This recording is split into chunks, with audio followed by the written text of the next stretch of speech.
Mukhang mukha na nag-enjoy. Nang biglang, nagblanko na lang ang paningin ko.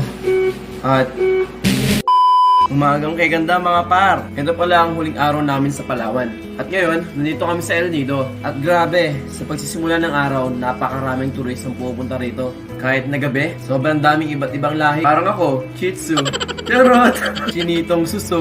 Uy! Back to the current time. Uy, English. Ngayong araw nga pala ay mag-island hopping kami. Tinawag na nga rin kami dahil nandiyan na yung bangkang sasakyan namin. Pag-alis nga namin, bumugad-agad ang napakagandang tanawin ng El Nido. Pag trip pataas, pag Jollibee food trip, 3 plus.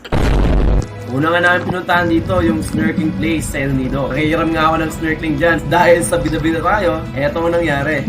Pag-sist ko sa baba, dahil hindi ako marunong mag-snorkeling, nainom lahat ng tubig. At yun, dali-dali akong lumungoy pataas para makahinga ako. Lesson learned, pag hindi marunong, huwag munang bida-bida. Deserve. Langoy ako ng langoy dito, pero tignan mo, nakasaling glasses pa ako sa ilalim ng tubig. May araw yarn.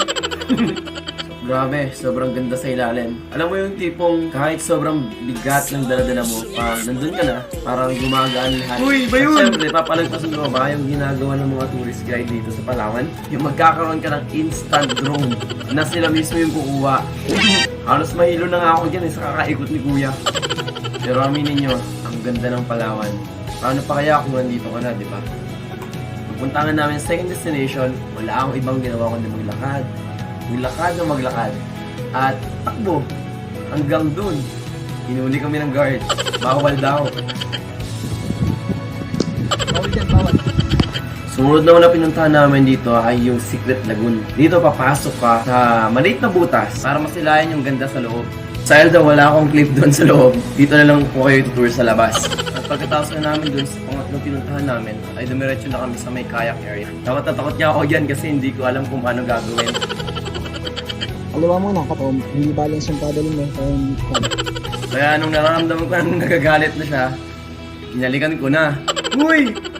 Baka matake, kasalanan ko pa, hindi pa ako makabalik sa tangtang. Ang mga sabi ko lang dito, ayaw ko na.